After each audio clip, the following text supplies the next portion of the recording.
نماز چھوڑتے ہو؟ سنو، ایک بار ایک مرتبہ ایک درباری، ایک یعنی کہ راجا کے جو دربار میں رہتا تھا غلام، اس سے کوئی سخت سرزد جرم ہو جاتا ہے، جس کی پاداش میں بادشاہ نے حکم دیا کہ 24 گھنٹے کے اندر اس ملک کو چھوڑ کر نکل جاؤ۔ اللہ اکبر! اب آپ کو اگر کوئی کہے گا اپنا گھر اپنا پریوار چھوڑ کر 24 گھنٹے کے اندر اپنا گھر اپنا پورا محلہ اپنا گاؤں چھوڑ کر نکل جاؤ، تو کیا آپ چلے جاؤ گے 24 گھنٹے کے اندر چھوڑ کر؟ نہیں جا پاؤ گے۔ اس نے پریشان ہوا، بادشاہ کا حکم تھا کہ تم 24 گھنٹے کے اندر ملک چھوڑ کر نکل جاؤ۔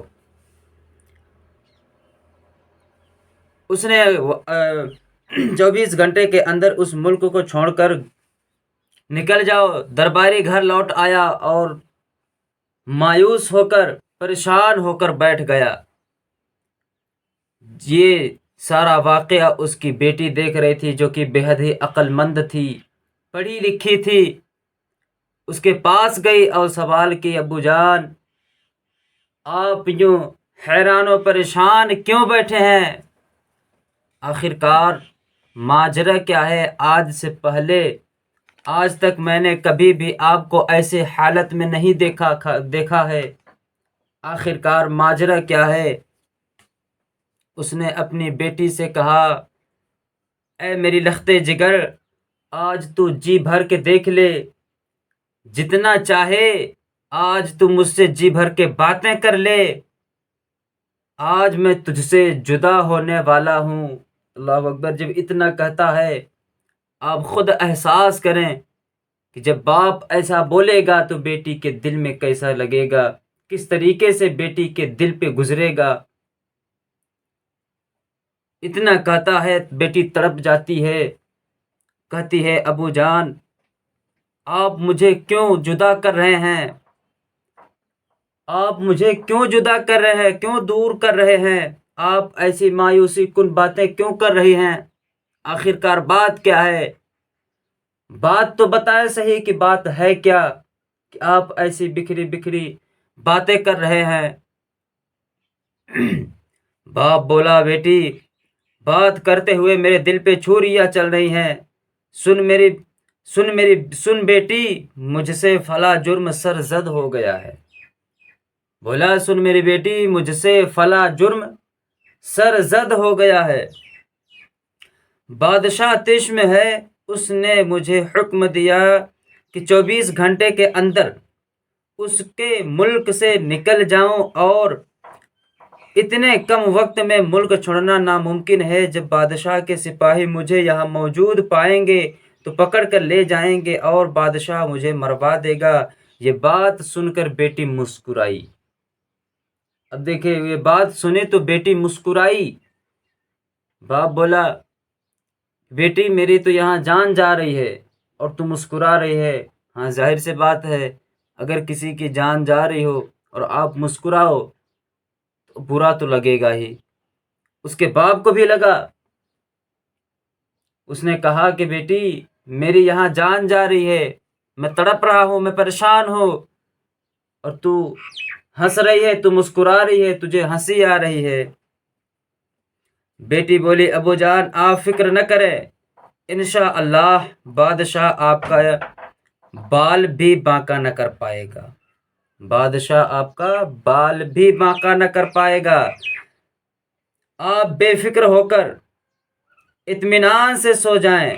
باپ حیران ہوا، مگر بیٹی کی ذہانت کا معترف تھا، مطمئن ہو گیا کہ چلو دیکھیں کیا ہوتا ہے۔ جب وقت گزرنے کے قریب آیا، اس نے مطمئن ہو گیا، یعنی سکون کی نیند، اطمینان ہو گیا، اسے کوئی ٹینشن نہیں، ہر ٹینشن سے دور ہو گیا، اور یہ اپنے خیال کیا ذہن میں کہ چلو دیکھتے ہیں، جو ہوگا تو دیکھا جائے گا، اب رات گزاری جائے۔ بیٹی بولی، جب وقت گزرنے کا قریب آیا، یعنی کہ 24 گھنٹہ جو 24 گھنٹے کا وقت ملا تھا وہ 24 گھنٹے اسے گزرنے کا وقت آیا، تو بیٹی بولی آپ ابو جان آپ مسجد میں چلے جائیں اور نماز میں مشغول ہو جائیں۔ چنانچہ اس نے ایسا ہی کیا۔ وقت مقرر پر بادشاہ کے سپاہی اس کی تلاش میں نکلے۔ پتہ چلا کہ وہ اپنے گھر کے پاس میں، اپنے گھر کے قریب مسجد میں نماز میں مشغول ہے۔ اسے اس کی بیٹی کہاں بھیجی ہے؟ مسجد میں۔ اب دیکھیں کہ اللہ کی رحمت کیا ہوتی ہے۔ آپ کے دل میں اگر اللہ کا خوف ہوگا تو ہر مصیبتوں سے، ہر بلا سے، ہر پریشانی سے آپ کی جان بھی جانے کا ڈر ہوگا آپ کو، پھر بھی اللہ رب العزت آپ کو بچا لے گا۔ یہ نمازی کی برکت ہوتی ہے، جو اللہ کی نماز پڑھتا ہے اسے اللہ تعالی محفوظ رکھتا ہے۔ اب دیکھیں، نماز میں مشغول تھا، مصروف نماز ہے، اور بادشاہ نے حکم دیا کہ اگر وہ سلطنت کی حدود میں مل جائے تو اس کو پکڑ کر قتل کر دیا جائے۔ سپاہی شش و سخن میں پڑ گئے کہ وہ نماز میں مصروف ہے، ہم اس کو کیسے پکڑیں؟ اب وہ نماز میں مشغول ہے، نماز ادا کر رہا ہے، تو اسے ہم کیسے پکڑیں؟ یہ پریشان ہو گئے۔ سپاہی جو پکڑنے والے آئے تھے اسے قتل کرنے کے لیے، بادشاہ نے اپنے سپاہیوں کو بھیجا تھا کہ اسے پکڑ کر کے لاؤ، قتل کر دو، اگر اس ملک میں مل جائے تو۔ اس شش و سخن میں پڑ گئے، پریشان ہو گئے، ٹینشن میں ہو گئے۔ آخر کار وہ تو نماز میں مشغول ہے تو اسے پکڑا کیسے جائے؟ وہ تو نماز میں ہے۔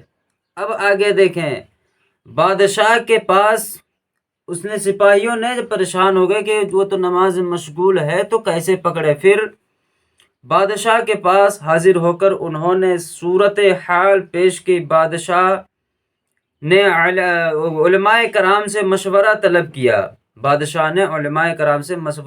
کیا۔ علماء کرام نے جواب دیا، علی جناب، آپ نے اس کو اپنے ملک سے نکل جانے کا حکم دیا تھا، آپ کے حکم کے مطابق وہ آپ کے ملک سے نکل گیا ہے، اب وہ بادشاہ حقیقی کے ملک میں ہے، محو عبادت ہے، یہاں پر آپ کی حکومت نہیں ہے۔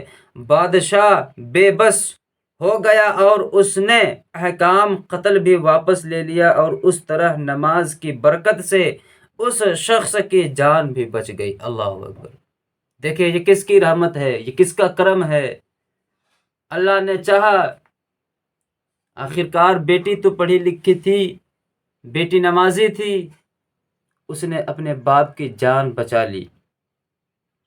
یہ بیٹی کا دماغ ہے کہ میرا باپ جب نماز میں مشغول رہے گا تو جب وہ نماز میں مشغول رہے گا، عبادت اللہ کی کر رہا ہے تو حفاظت اللہ کرے گا۔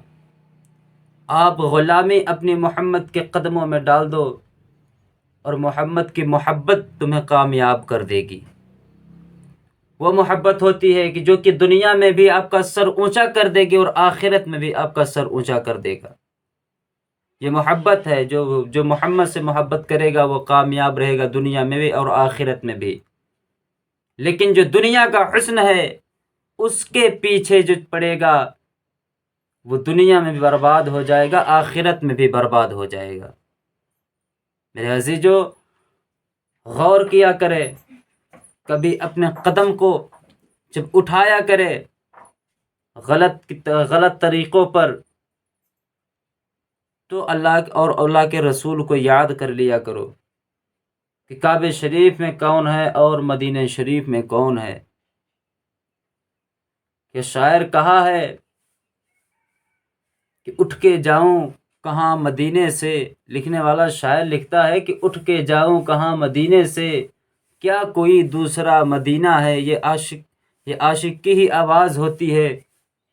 اس کی گفتگو ایک بلی سے ملتی جلتی ہے۔ ایک عاشق رسول مدینہ شریف میں نماز ادا کر رہا تھا، نماز پڑھ رہا تھا، اور اس کے پاس ہی ایک بلی تھی جو کہ بہت اسے پسند آئی۔ اس نے اپنے دل میں ارادہ کر لیا کہ میں اس بلی کو گھر لے جاؤں گا حضور، اگر آپ کی اجازت ہو تو۔ اس بلی نے اس کی آواز کو سن لیا، اور وہ عاشق رسول جا کر کے اپنے روم میں جہاں اس کا حجرہ تھا آرام کیا۔ رات میں حضور اس کے خواب میں تشریف لائے۔ کیا خوش نصیبی ہے، حضور تشریف لائے، کہتے ہیں غلام اے میرے امت کے غلام، میرے غلام،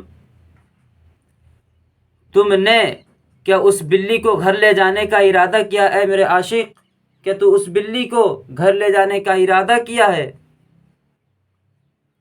عاشق رسول کہتا ہے حضور میں نے ارادہ تو کیا ہے، لیکن آپ کی اجازت ہو تو لے جاؤں۔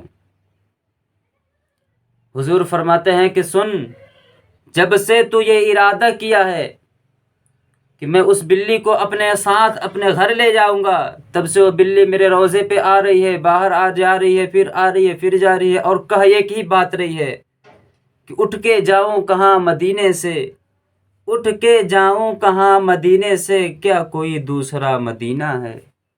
ایک ہی بات پہ رٹ لگائی ہوئی بیٹھی ہے۔ یار نماز پڑھو، نماز نہ چھوڑو، نماز ادا کرو۔ اللہ ہمیں توفیق دے کہ ہم 5 وقت نمازی بنیں، اللہ کا خوف اپنے دل میں پیدا کرے، گناہوں سے میں اللہ رب العزت گناہوں سے باز آنے کی توفیق عطا فرمائے۔ بچو اے مسلمانوں، ڈرو،